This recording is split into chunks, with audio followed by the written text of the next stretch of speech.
Karena mungkin banyak di antara kita yang sudah berdoa, sudah meminta, memohon, sepertinya nggak ada jawaban.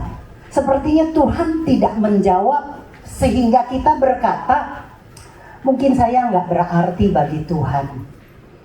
Kenapa Tuhan tidak jawab? Karena kita merasa kita bukan orang yang berarti. Hari ini dengan kabar baik, ya, saya percaya ini akan memberkati kita pada waktu kita tahu kita adalah orang yang sangat penting dan berarti bagi Tuhan. Amin. Markus 5 ayat yang ke-22. Sebuah kisah yang sudah sering kita baca. Markus 5 ayat 22. Datanglah seorang kepala rumah ibadat yang bernama Yairus. Ketika ia melihat Yesus, tersungkurlah ia di depan kakinya. Yairus adalah jelas dikatakan kepala rumah ibadat, ya. Rumah ibadat zaman dulu, bahkan sekarang itu kalau kita mah rumah Tuhan, gereja, tapi di Yahudi sana, di Israel itu sinagog, ya, di mana tempat itu menjadi seperti tempat ibadah gereja zaman sekarang gitu ya. Disitulah selain firman atau Taurat diberitakan, diajar juga tempat orang-orang disembuhkan. Ya, di sinagog seringkali ada penyembuhan, dan seperti gereja di mana seorang kepala rumah ibadat menjadi pemimpin, di mana dia pasti ya berkhotbah, betul ya, mengajar, beri pelayanan, bahkan kadang mendoakan orang-orang sakit dan menyembuhkan. Itu tugas kepala rumah ibadah. Nah, menariknya, ini Yairus adalah kepala rumah ibadat yang biasa menyembuhkan, berdoa untuk orang. Saat itu dia punya persoalan, ya, karena anaknya, ayat ke berikutnya, lihat. Dan memohon dengan sangat kepadanya, anakku perempuan sedang sakit hampir mati. Datanglah kiranya dan letakkanlah tanganmu atasnya, supaya ia selamat dan tetap hidup. Yairus yang biasa berdoa dan mendoakan orang sakit dan seringkali terjadi kesembuhan, saat itu dia butuh didoakan karena anaknya sakit. Sebuah pengertian buat saya, sehebat-hebatnya manusia, sekuat-kuatnya, sepinter-pinternya, sempurnanya manusia, pasti membutuhkan yang namanya Tuhan. Amin ya saudara? Ya, itu tetap harus membutuhkan Tuhan. Dan lihat, dia memohon dengan sangat. Anakku perempuan sedang sakit hampir mati. Jadi sakitnya bukan sekedar sakit flu, bukan sekedar batuk, tapi ini sudah sakit yang parah, mungkin koma menurut saya, sehingga udah di titik nadir, mati atau hidup. Ya, di terjemahan lain dikatakan, coba kita lihat dari terjemahan TSI, dan memohon dengan sungguh-sungguh, Tuhan, anak perempuan yang masih kecil. Ya, jadi kita punya bayangan ya, anak perempuan saya yang masih kecil, sakit parah dan hampir mati. Tolong datanglah ke rumah saya dan sembuhkanlah dia supaya dia sembuh dan tidak mati.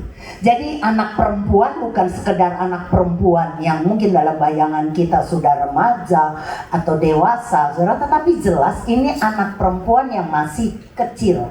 Kenapa buat saya tertarik? Karena menurut saya ya beda banget saudara. Kalau anak perempuan yang sudah dewasa biasanya lebih mandiri, ya. Tapi kalau masih kecil, bahkan dikatakan ya masih kecil, saya percaya dia bergantung sangat kepada orang tuanya. Jadi hidup anak perempuan ini yang masih kecil ini sangat-sangat bergantung kepada Yairus sebagai ayahnya. Dan biasanya kan anak kecil ini manja, ya, bergantung sepenuhnya kepada papanya. Dan saya percaya hati seorang bapak, dia sangat sayang kepada anaknya yang masih kecil.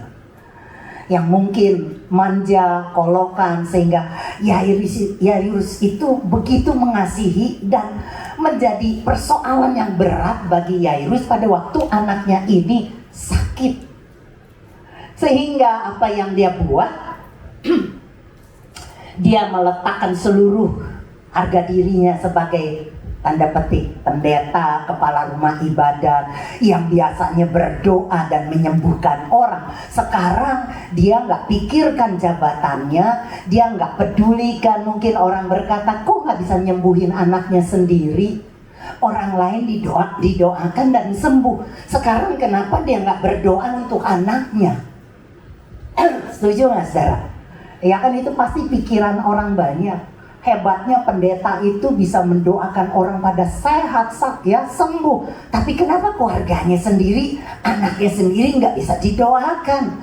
Sakitnya parah sampai mau mati. Ya, tapi Yairus nggak pikirkan itu, karena saya tahu hati seorang bapak yang begitu menyayangi, mengasihi anaknya, sehingga dia nggak mau pikirin apa kata orang, ya, bagaimana pandangan orang yang biasanya dia bikin penyembuhan, KKR penyembuhan, sekarang butuh pertolongan, dia nggak lagi pedulikan.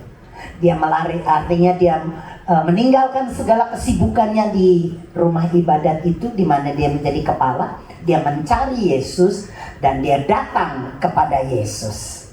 Nah, apa yang dia buat? Dia datang itu benar-benar dengan keseriusannya, ya, dia berlari dan tersungkur. Tahu tersungkur, saudara?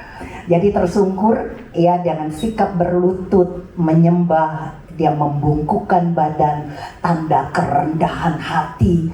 Dia butuh Tuhan. Apa yang terjadi di tengah kejadian seperti itu, di mana dia lagi berharap Tuhan segera datang menolong anaknya yang sudah sekarat. Tiba-tiba kejadian ini terjadi sebuah intermezzo, sebuah kejadian yang nggak pernah dia inginkan oleh Yairus.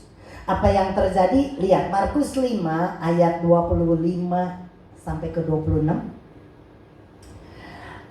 Ada seorang wanita yang sedang sakit pendarahan selama berapa, saudara? 12 tahun. Lalu ia semakin menderita meski telah berobat kepada banyak tabib. Ia telah menghabiskan semua miliknya, tetapi tidak berhasil, malah semakin parah. Di saat Yairus berharap, memohon, merendahkan diri, Tuhan tolong, anak yang kukasih sedang sekarat, sedang sakit. Di tengah pengharapan itu, tiba-tiba sebuah kejadian yang gak pernah diharapkan Yairus itu terjadi, di mana ada seorang wanita yang sakit pendarahan 12 tahun. Bukan sedikit, bukan sebentar, 12 tahun. Saudara bayangkan menderita pendarahan. Ya, saya pernah di kemo dan mengalami drop darah saya, HB saya turun banget sehingga perlu penambahan darah. Waktu mengalami kekurangan darah itu, ya, di mana saya merasakan lesu, letih, capek, lemes, nggak bertenaga, wah nggak enak banget, saudara. Sehingga perlu ditambahkan darah sampai 2 kantong darah, saudara. Itu sekali kejadian saya sudah merasakan akibat kekurangan darah. Bagaimana wanita ini sakit pendarahan bukan cuma 1 hari, bukan 1 bulan, bukan 1 tahun, bukan 2 tahun, bukan 3 tahun, bukan 5 tahun, bukan 10 tahun, tapi 12 tahun. Saudara, keadaan yang saya bisa bayangkan bagaimana lemahnya wanita ini, bagaimana sakitnya, bagaimana keadaan wanita ini sangat tidak enak, saudara. Saya percaya bagi Anda yang pernah mengalami kekurangan darah, saudara, wah itu rasanya dunia puter. Ya, kayak naik komedi, puter sehingga seringkali kita harus pejamkan mata karena waktu kita buka mata pusing, orang bilang keleyengan saudara, dan rasanya kita nggak diizinkan untuk berjalan karena takut jatuh.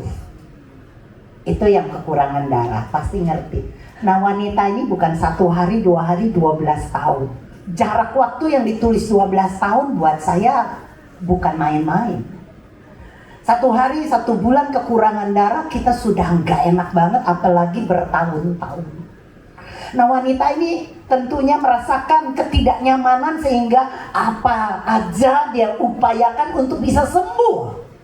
Termasuk dia berobat ke semua tabib. Dia dengar mungkin ada dokter hebat di Singapura, dia berangkat. Kalau zaman sekarang gitu ya, wah nggak sembuh, pendarahan masih. Dia dengar lagi ada di Penang, dia pergi ke sana, tapi juga nggak sembuh. Di mana-mana, di Cina sekarang teknologi berobat tuh maju, dia berangkat ke sana, tapi tidak dapat kesembuhan. Yang didapat justru hartanya semakin habis. Dia jual semua miliknya agar mendapatkan kesembuhan, saudara. Makanya bagi kita yang sehat, bersyukur. Itu mahal banget tuh, saudara. Orang untuk sehat bisa rela jual harta semua apapun miliknya asal bisa sembuh. Kita yang sehat, saudara, cari harta bontang panting sampai begitu rupa sehingga kadang-kadang lupa ke gereja, lembur kiri kanan karena cari duit. Tapi orang yang punya duit waktu sakit dia rela buang duit buat sehat. Tangkap nggak, saudara? Jadi sehat itu sebuah anugerah yang perlu kita syukuri banget. Kalau Anda sehat, Tuhan memberi Anda harta yang terhebat, terbaik. Kita mungkin pikir saya butuh harta, saya butuh mobil, saya butuh rumah. Saya mau katakan Anda sudah diberi lebih dari rumah, daripada mobil, daripada segalanya, yaitu sehat. Katakan amin. Yang pernah sakit nggak hargai banget itu sehat. Kalau yang belum sakit sih kayaknya ya biasa saja gitu ya. Tapi yang udah sakit sekarat, yang seperti saya udah di titik nadir mati dan hidup.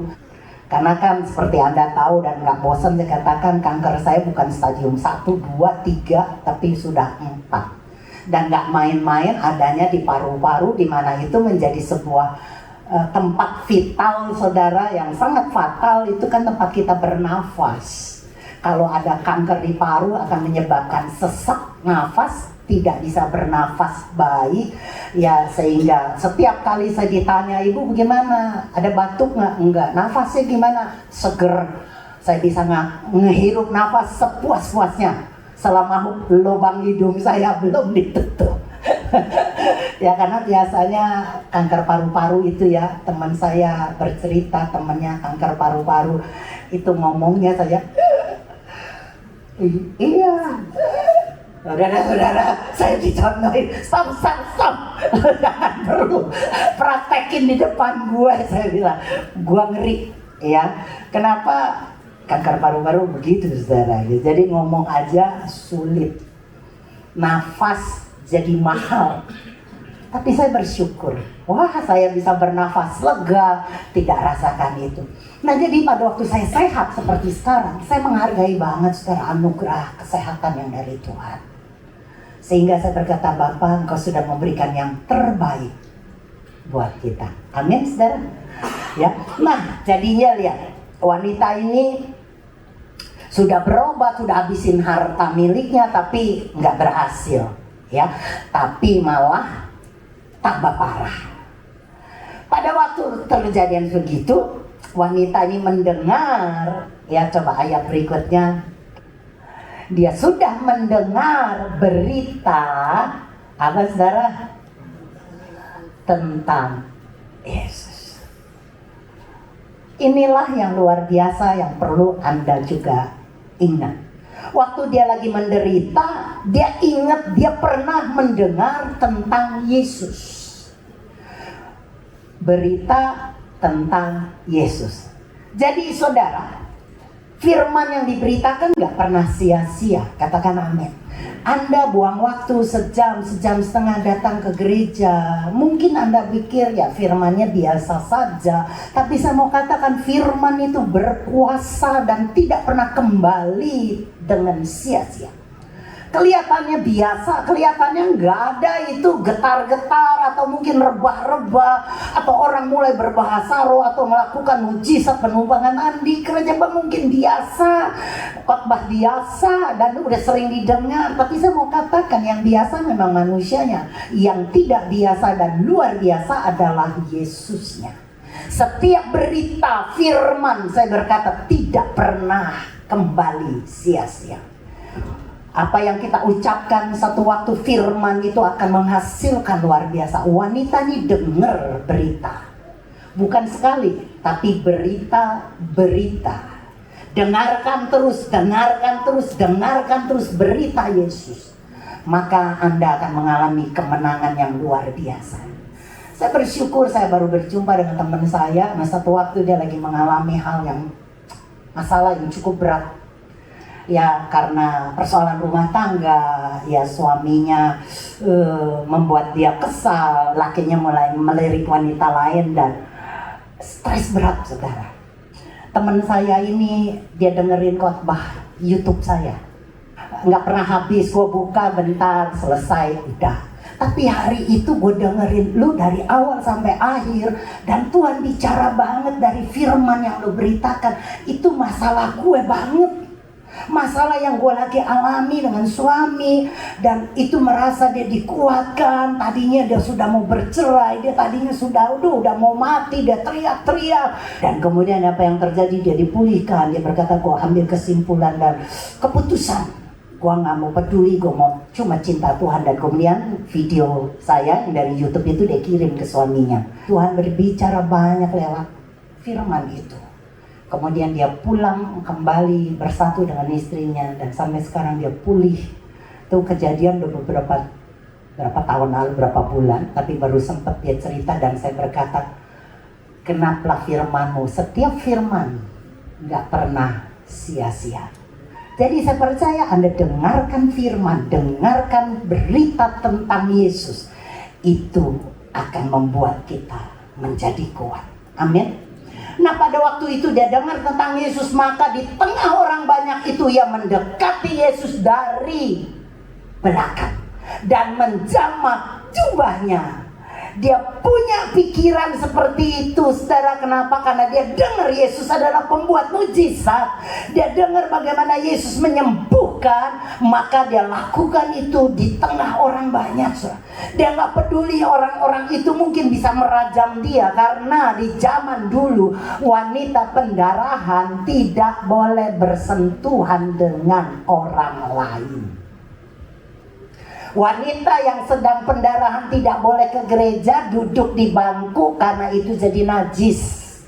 Wanita pendarahan tidak boleh pergi ke kerumunan, ke pasar, gak boleh, benar-benar diasingkan karena dia lagi najis. Dan saudara ini pendarahan, iya pendarahan, dia nekat berada di tengah-tengah kerumunan orang banyak.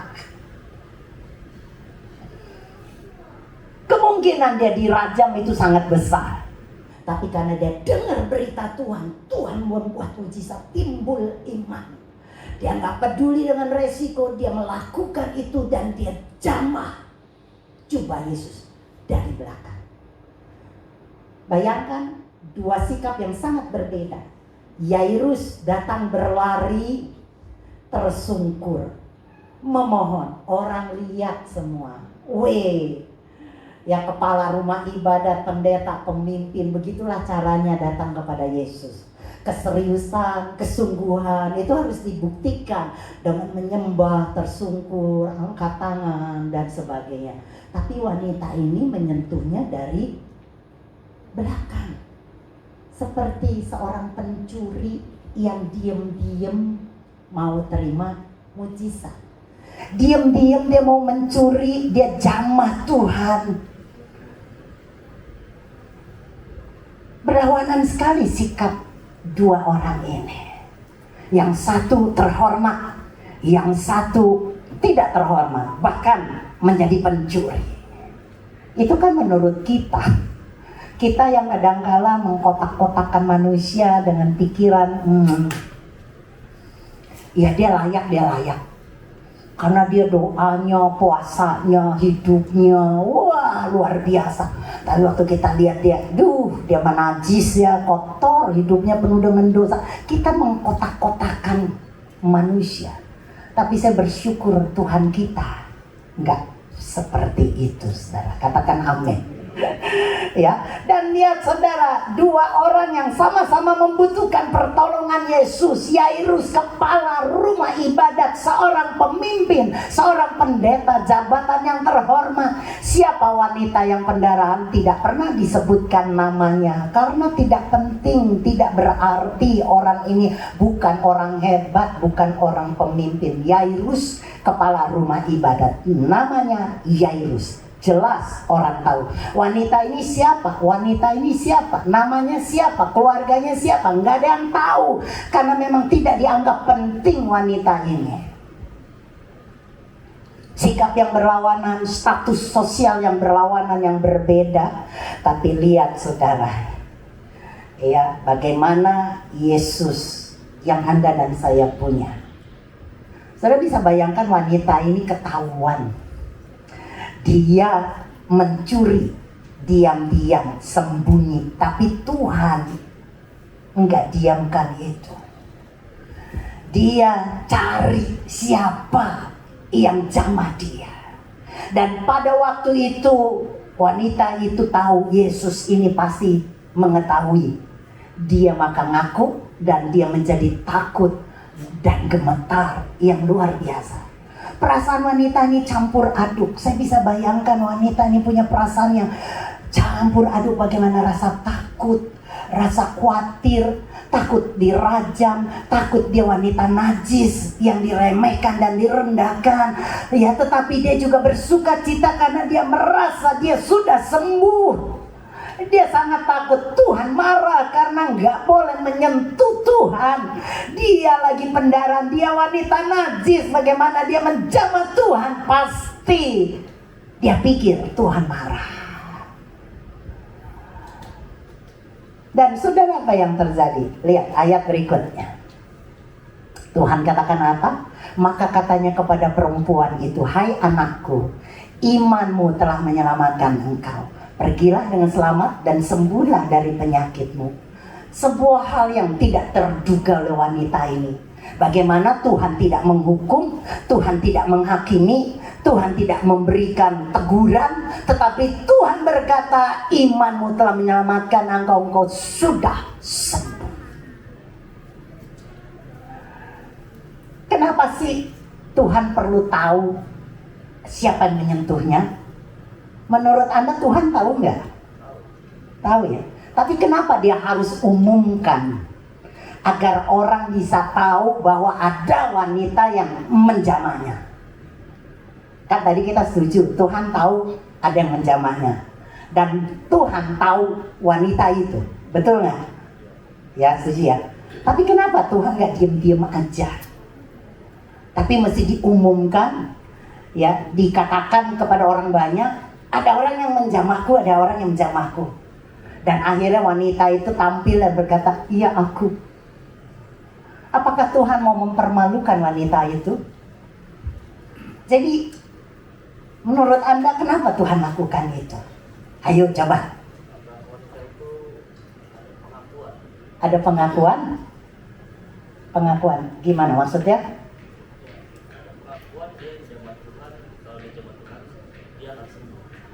Pengakuan kalau dia dijamah Tuhan dan ya sebuah kesaksian lah ya. Ya, kesaksian bahwa saya udah sembuh dijamah Tuhan gitu ya. Setuju yang lain? Setuju ya? Setuju? Ya setuju tuh katanya. Kalau dari audiens 100 katanya buat Bro Versi. Tetapi menarik ya buat saya. Selain itu ada sesuatu yang menarik. Yesus perlu memberitahukan ada orang yang menjamah dia. Perhatikan, karena wanita ini datang diam. Dia merasa dia mencuri karena tidak secara terang-terangan. Dan perasaan itu kan pasti akan terus menghimpit hidupnya. Aduh, tadi kok jamaah jubahnya diem-diem lu, nggak tahu, orang nggak ada yang tahu, bahkan Tuhan aja nggak tahu. Dan Tuhan tidak menginginkan wanita ini hidup di dalam penyesalan dan ketakutan kalau dia mencuri mujizat. Orang akan berpikir, oh gampang ya, kalau gitu kita mencuri aja ya, diam-diam sembunyi. Tuhan tidak inginkan itu. Tetapi Tuhan menginginkan orang tahu bahwa kesembuhan itu datangnya dari Bapa. Tuhan ingin orang, khususnya wanita ini, harus tahu bahwa kesembuhan itu Bapa yang berikan. Yairus, anak perempuannya sakit.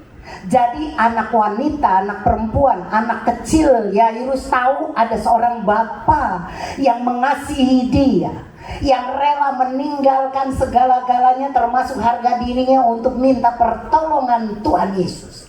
Anak perempuan ini tahu bapaknya itu penuh cinta, dan saya percaya anak ini akan bahagia, bangga banget dia punya bapa yang begitu mengasihi.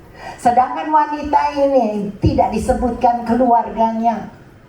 Dia wanita yang terbuang karena dia najis, dia pendarahan, dia sakit. Apalagi di zaman dulu sudah kejam banget gitu ya.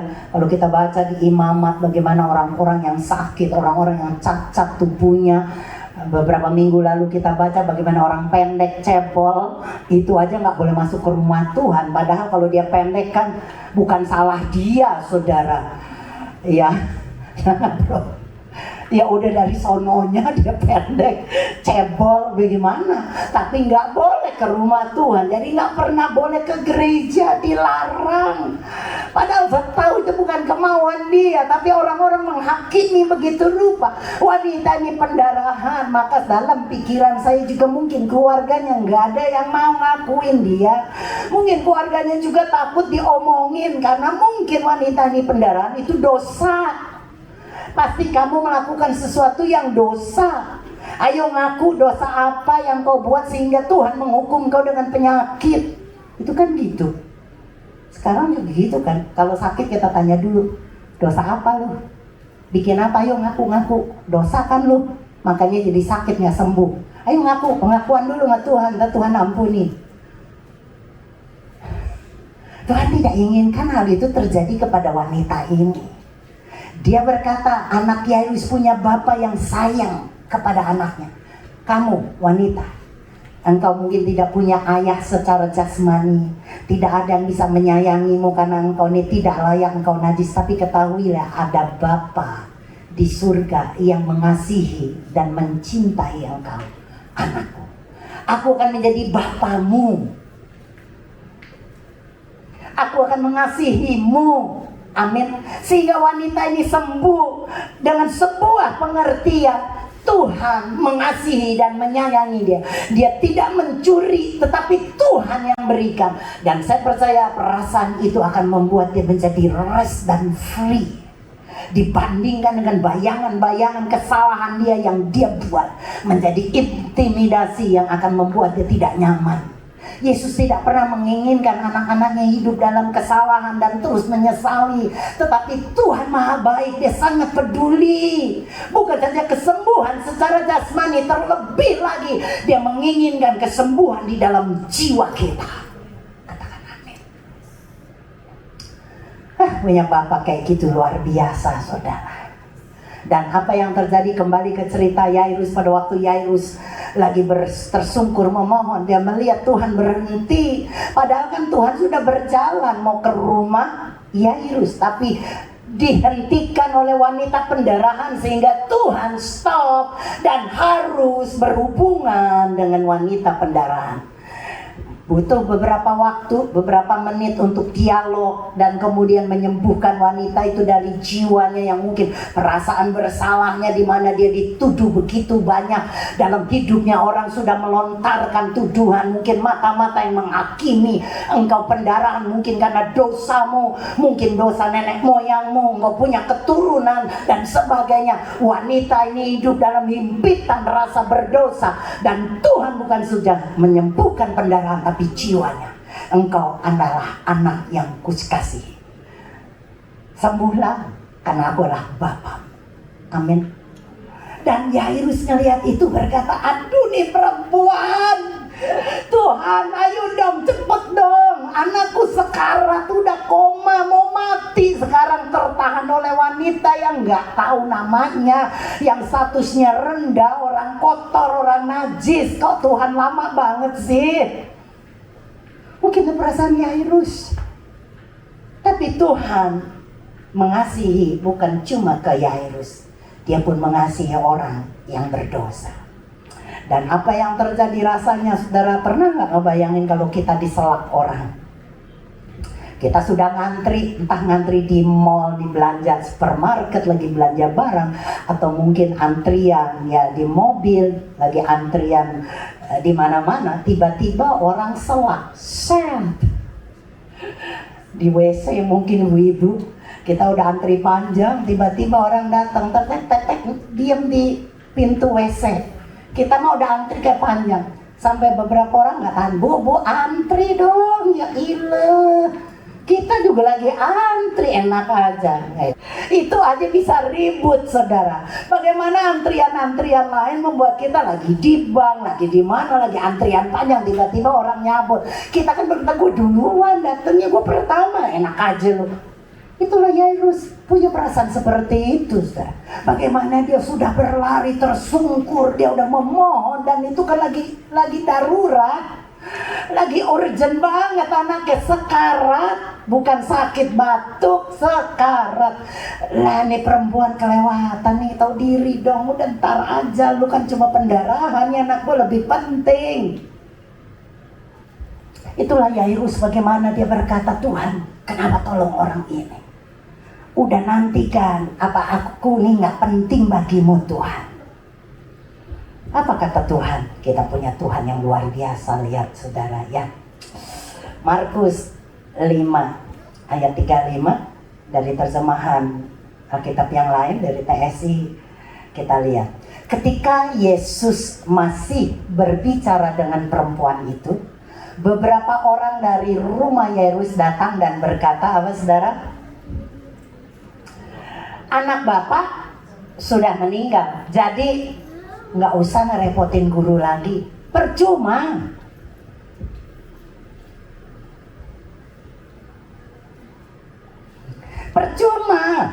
Sudah mati, udahlah nggak usah repotin Tuhan, percuma.